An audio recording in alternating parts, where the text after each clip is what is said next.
সেটা নির্বাচনের কোনো বিষয় না, সেটা জীবন ঘনিষ্ঠ বিষয়। যেমন এখন বর্ষাকাল চলছে আমাদের দেশে, তাই না? আজকে হলো 7ই আষাঢ়, আষাঢ় শ্রাবণ 2 মাস হলো বর্ষাকাল। আর এটা ইংরেজিতে বললে হবে 15 জুন থেকে 15 আগস্ট পর্যন্ত বর্ষাকাল চলে। তো এই সময়ে চারিদিকে পানি থই থই করবে, এই করবে, অনেক প্রাণহানি হবে। তো সেই প্রাণহানিটা কমানোর জন্য আমি একটা ঘোষণা দিতে চাই। আচ্ছা, তার আগে জানতে চাই আপনারা সাঁতার জানেন কতজন? একটু কষ্ট করে হাত উঠান। আমার মনে হয় আমাদের ফুল কমিশন সবাই জানেন, তাই না? ফুল কমিশন সাঁতার জানেন। ঢালাইয়ের সেরা প্রিমিয়ার সিমেন্ট। তো আপনারা যারা জানেন না তাদের জীবনটা তো সুলনাই মিছে, তাই না?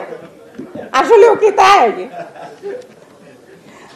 তো আমি আজকে এই অনুষ্ঠানের মাধ্যমে জাতিকে একটা ঘোষণা দিতে চাচ্ছি যে আপনি সাঁতার জানেন আর না জানেন, কেউ কিন্তু ডুবে না, কোনো মানুষই ডুবে না, কোনো প্রাণীই ডুবে না, সবাই ভেসে থাকে। কিন্তু আমরা ডুবে যাই কেন?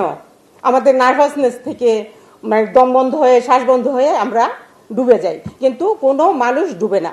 আজকে আপনাদের মাধ্যমে আমি এই মানে এই বিষয়টা প্রচার করার জন্যই আসলে দাঁড়িয়েছি যে মানুষ ডুবে না। এটা আপনারা এই যে ইসলামী দাওয়াত যেভাবে দেয় একজন আরেকজনকে, এইভাবে সবাইকে বলে দিবেন যে মানুষ কেউ ডুবে না। আপনারা কেউ ভয় পাবেন না যে মানুষ ডুবে না, আসলেও মানুষ ডুবে না, কোনো প্রাণীই ডুবে না। তো এটাই ছিল আমার মেসেজ, এটা সারা জাতির প্রতি আমার এই মেসেজটা ছিল যে মানুষ ডুবে না।